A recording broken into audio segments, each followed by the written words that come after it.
Hello friends, welcome back to my YouTube channel. എല്ലാ കൂട്ടുകാർക്കും അവർ family വ്ളോഗ്സിൻ്റെ മറ്റൊരു നല്ലൊരു വീഡിയോയിലേക്ക്, നല്ലൊരു ദിവസത്തിലേക്ക് സ്വാഗതം. പിന്നെ എന്നെ ഉണ്ട് വിശേഷം? എല്ലാവരും സുഖമായിട്ടിരിക്കുന്നു? ഞാനിവിടെ വളരെ സുഖമായിട്ടിരിക്കുന്നു, ഒരു കുഴപ്പമില്ലാതെ മുന്നോട്ട് പോകുന്നു. ദൈവം സഹായിച്ച് ഒരു കുഴപ്പമില്ലാതെ മുന്നോട്ട് പോകുന്നു.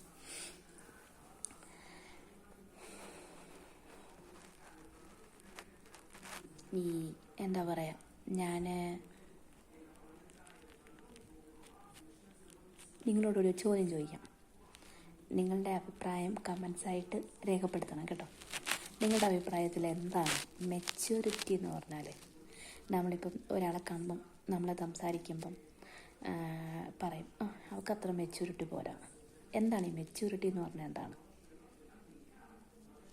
മെച്യൂരിറ്റി? മീൻസ് പക്വത. നമ്മുടെ കാര്യങ്ങളോട്, നമ്മുടെ ചിന്താഗതികളോട്, നമ്മുടെ പെരുമാറ്റത്തോട് നമ്മൾ കാണിക്കുന്ന പക്വത എന്ന് പറഞ്ഞാൽ എന്താ ഉദ്ദേശിക്കുന്നത്? എൻ്റെ ഒരഭിപ്രായം ഞാനിവിടെ പറയാം. എൻ്റെ അഭിപ്രായത്തിൽ മെച്യൂരിറ്റി എന്ന് പറയുമ്പോൾ, നമ്മൾ ചില ആളുകൾ ചിന്തിക്കുന്ന ചിന്താഗതി എന്ന് പറഞ്ഞാൽ, നമ്മൾ പ്രായമുള്ളവരോട് എന്താ പറയുക, കുറച്ച് റെസ്പെക്റ്റ് കൊടുക്കണം. അതൊരു മെച്യൂരിറ്റിയുടെ ഭാഗമാണ്. പ്രായമുള്ളവരോട് ഉറക്കെ സംസാരിക്കാൻ പാടില്ല, അത് മെച്യൂരിറ്റിയുടെ ഭാഗമാണ്. എന്താ പറയുക, ഇത് കുറേ നിബന്ധനകൾ വെച്ചിട്ട് നമുക്കൊരിക്കലും ഒരാൾക്ക് മെച്യൂരിറ്റി ഉണ്ടോ മെച്യൂരിറ്റി ഇല്ലയോ എന്നൊന്നും നമുക്ക് പറയാൻ പറ്റത്തില്ല. ഞാനീ പറയുന്നത് എൻ്റെ അഭിപ്രായമാണേ. ഇതിന് ഓപ്പോസിറ്റായിട്ട്, അല്ലെങ്കിൽ ഞാൻ പറയുന്നതിന് അല്ലാതെ വേറെ എന്തെങ്കിലും അഭിപ്രായമുള്ള കൂട്ടുകാരുണ്ടെങ്കിൽ തീർച്ചയായിട്ടും കമൻ്റായിട്ട് പറയണം കേട്ടോ. അപ്പോൾ എൻ്റെ അഭിപ്രായത്തിൽ മെച്യൂരിറ്റി എന്ന് പറഞ്ഞാൽ ഒറ്റ വാക്കി പറയാം, അതായത് നമ്മളെ കുറ്റപ്പെടുത്തുകയും അവഹേളിക്കുകയും പുച്ഛിക്കുകയും ഒന്നിനും കൊള്ളാത്തവൾ എന്ന് പറഞ്ഞ് നമ്മളെ മാറ്റി നിർത്തിയ ആളുകളുണ്ടാവുമല്ലോ. എനിക്കുണ്ടായിട്ടുണ്ട്. എൻ്റെ വ്യക്തിപരമായ ജീവിതത്തിലും എനിക്ക് അങ്ങനെയുള്ള കുറേ അവസ്ഥകളിലൂടെ ഞാൻ പോയിട്ടുണ്ട്.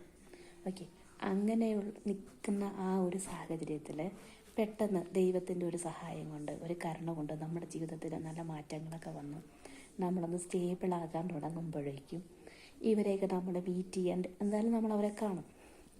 അപ്പോൾ നമുക്ക് ഇതൊന്നുമില്ല എന്ന് കരുതി നമ്മളെ ഒന്ന് മാറ്റി നിർത്തിയവരെ ഒരിക്കലും തിരിച്ചതേ നാണയത്തിൽ, നിങ്ങൾ അന്ന് എന്നോട് പറഞ്ഞില്ലേ എനിക്കിതൊന്നുമില്ല എന്ന് പറഞ്ഞ് എന്നെ മാറ്റി നിർത്തിയില്ലേ, ഇപ്പം കണ്ടോ എനിക്കിതൊക്കെ ഉണ്ട് എന്ന് അവരെ കാണിച്ച് അവരെ അതേ നാണയത്തിൽ തിരിച്ച് വെല്ലുവിളിക്കുന്നതാണോ മെച്യൂരിറ്റി?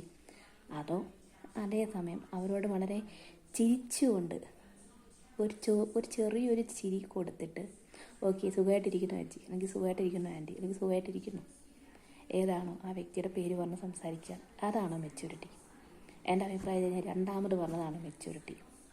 അതായത് നമ്മളെ പുച്ഛിക്കുകയും തള്ളിപ്പറയുകയും കുറ്റപ്പെടുത്തുകയൊക്കെ ചെയ്തവരുടെ മുമ്പിൽ ദൈവം നമ്മളെ നാളെ അവർക്ക് മുന്നിൽ കൊണ്ട് നിർത്തുമ്പോൾ തിരിച്ച് അതേ നാണയത്തിൽ മറുപടി പറയാൻ നിൽക്കല്ലേ കൂട്ടുകാരെ. അത് വെറും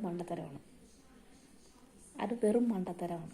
അതിന് പകരം അവരെ ഒന്ന് ചേർത്ത് പിടിക്കുക, അവരോട് കുശലാന്വേഷണം നടത്തുക, ഒന്ന് ചിരിക്കുക. പ്രതിഫലമില്ലാതെ, അതായത് ക്യാഷ് നമ്മൾ അങ്ങോട്ട് കൊടുക്കാതെ കൊടുക്കുന്ന ഒരൊറ്റ കാര്യമുണ്ട്, ചിരി. പിന്നെ നമ്മളെ കുറ്റപ്പെടുത്തുന്നവർക്കും പൈസ ചിലവില്ല, പക്ഷേ അത് നമ്മൾ കുറ്റപ്പെടുത്തുമ്പോൾ ഓപ്പോസിറ്റ് നിൽക്കുന്ന ആൾക്ക് എന്തുമാത്രം ഫീൽ ചെയ്യുമെന്ന് നമ്മൾ മനസ്സിലാക്കണം. അങ്ങനെ മനസ്സിലാക്കാൻ പറ്റണമെങ്കിൽ നമ്മൾ ആ ഒരു അവസ്ഥയിലൂടെ കടന്നു പോകണം. അങ്ങനെ പോകുന്നൊരു വ്യക്തിക്ക് ഒരിക്കലും വേറൊരു വ്യക്തിയെ അതേ നാണയത്തിൽ അതേ വാക്കുകൾ തിരിച്ച് പറയുമ്പോൾ നമുക്ക് മനസ്സിലാവും അയാൾക്കത് എത്രത്തോളം ഫീൽ ചെയ്യുമെന്നുള്ളത്.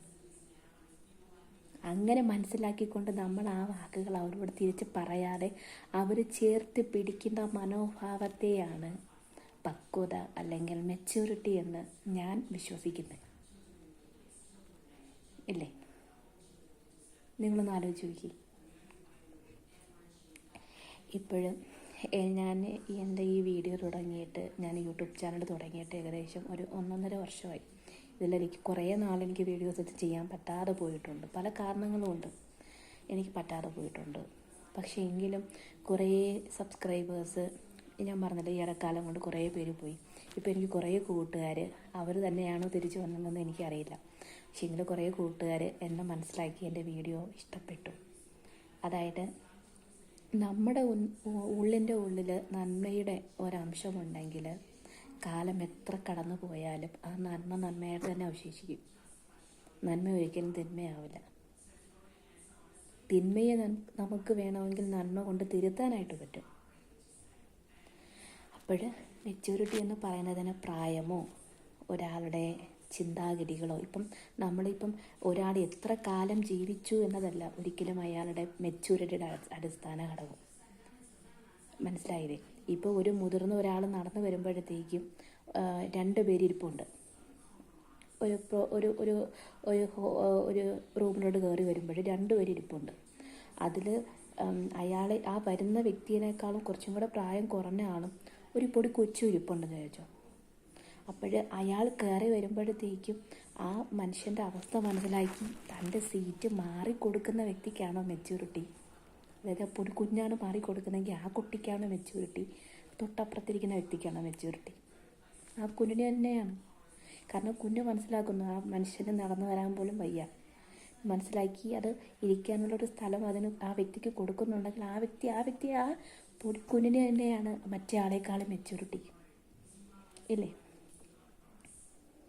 അപ്പോൾ നമ്മുടെ ചിന്താഗതിയിൽ നമ്മൾ മാറുക, നമ്മുടെ പ്രവൃത്തിയിലും മാറുക, നമ്മുടെ മനോഭാവത്തിലും മാറ്റം വരുത്തുക. ഇതൊക്കെ നമ്മൾ മാറുമ്പോൾ തന്നെ നമുക്ക് മെച്യൂരിറ്റി വരും. നമ്മൾ ചില കാര്യങ്ങൾ പറയത്തില്ലേ, കുഞ്ഞുങ്ങളെ കണ്ടുപഠിക്കണമെന്ന്.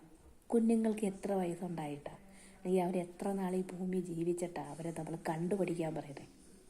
അന്നേരം പ്രായം ഒരു ഘടകമല്ല, ഒരാളുടെ ജീവിത രീതി ഘടകമല്ല, ഒരാളുടെ സമ്പത്ത് ഘടകമല്ല, സൗന്ദര്യം ഘടകമല്ല, വിദ്യാഭ്യാസ യോഗ്യത ഘടകമല്ല. അയാൾ എന്താണോ മറ്റുള്ളവർക്ക് വേണ്ടി ചെയ്യുന്നത് അതാണ് അയാളുടെ മെച്യൂരിറ്റി എന്ന് പറഞ്ഞാൽ അല്ലേ? അപ്പോൾ ഇന്നത്തെ വീഡിയോ വളരെ കുഞ്ഞൊരു വീഡിയോ ആണ്. ഈ വീഡിയോ ഞാൻ നാളെ പോസ്റ്റ് ചെയ്യും, നാളെ രാവിലെ പോസ്റ്റ് ചെയ്യും. കാരണം എന്ന് പറഞ്ഞാൽ ഇവിടുത്തെ ക്ലൈമറ്റ് എനിക്ക് വളരെ വളരെ ശോചനീയമായി കൊണ്ടിരിക്കുകയാണ്. പിന്നെ ഇന്ന് ഡിസംബർ 1, ഇന്നത്തെ ദിവസത്തിൻ്റെ പ്രത്യേകത എന്ന് പറഞ്ഞാൽ ഞാൻ വളരെ വിജയകരമായിട്ട് 5 മാസം പൂർത്തിയാക്കി ഇസ്രായേലിൽ. വളരെ സന്തോഷമുണ്ട്, വളരെ വളരെ വളരെ സന്തോഷമുണ്ട്. കാരണം എന്ന് പറഞ്ഞാൽ ഇപ്പം ഞാൻ ജീവിതത്തെ മുമ്പ് കണ്ടതിനേക്കാളും കുറേ കൂടെ വിശാലമായിട്ട് കാണുന്നു. എനിക്കിപ്പോൾ എന്നോട് തോന്നുന്നു എനിക്ക് കുറച്ച് മെച്യൂരിറ്റി വന്നിട്ടുണ്ട്. കാരണം എന്ന് പറഞ്ഞാൽ മുമ്പ് എന്നെ എന്തെങ്കിലുമൊക്കെ ഇൻസൾട്ട് ചെയ്യുകയോ എന്നെ മാറ്റി നിർത്തി ചെയ്യും, ഞാൻ ഉള്ളിനുള്ളിൽ ഒരു ചെറിയ വൈരാഗ്യം മനസ്സിൽ സൂക്ഷിക്കും. എന്നാലും എന്തെങ്കിലും അവരോടൊക്കെ ഇതിനൊക്കെ പകരം വീട്ടണം. പക്ഷെ ഇന്ന് ഈ ഒരു അവസ്ഥയിൽ നിൽക്കുമ്പോൾ സത്യം പറഞ്ഞാൽ ഇവരൊക്കെ ആയിരുന്നു എന്നെ ഇവിടെ കൊണ്ടുവരാൻ എത്തിച്ച ഘടകങ്ങൾ, സ്രോതസ് എന്ന് പറയത്തില്ലേ നമ്മൾ.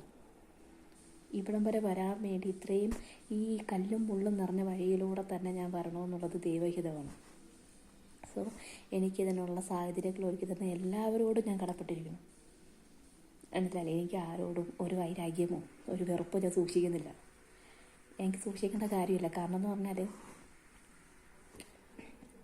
ഇനി അങ്ങോട്ടുള്ള എൻ്റെ ജീവിതത്തിൽ എനിക്ക് ഈ തടസ്സങ്ങളെല്ലാം ഞാൻ കൊണ്ടുപോകേണ്ട കാര്യമില്ല. ഓൾറെഡി എനിക്ക് കുറേ കാര്യങ്ങൾ ചെയ്തു തീർക്കാനുണ്ട്. ആ കാര്യങ്ങൾ ചെയ്തു തീർക്കുക, എൻ്റെ ജീവിതമായിട്ട് എൻ്റെ കൂടെ നല്ല വളരെ ഭംഗിയുള്ള ഒരു കുടുംബ ജീവിതമായിട്ട് മുന്നോട്ട് പോവുക.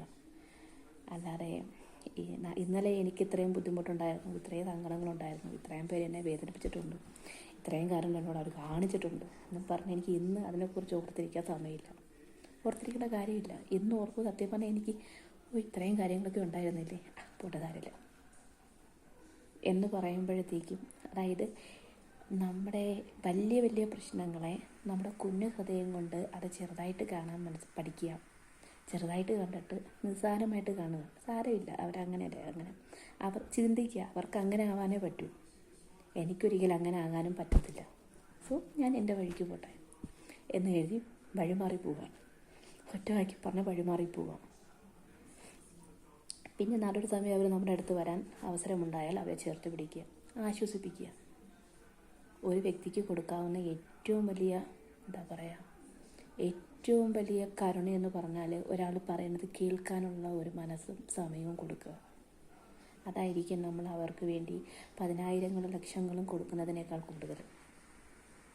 കൂടുതൽ മൂല്യം ഉണ്ടാകുന്നത്. സോ ഇന്നത്തെ വീഡിയോ ഇത്രയേ ഉള്ളൂ. എല്ലാവർക്കും നല്ലൊരു ദിവസമായിരിക്കട്ടെ. എല്ലാവരും വളരെ സന്തോഷമായിട്ട് അവരവരുടെ ജീവിതത്തിൻ്റെ ഗതിക്കനുസരിച്ച് ജീവിച്ച് മുമ്പോട്ട് പോകാനായിട്ട് പറ്റട്ടെ. പാളിച്ചകളില്ലാത്ത മനുഷ്യരുണ്ടാകത്തില്ല, കുറവുകളില്ലാത്ത മനുഷ്യരുണ്ടാവില്ല.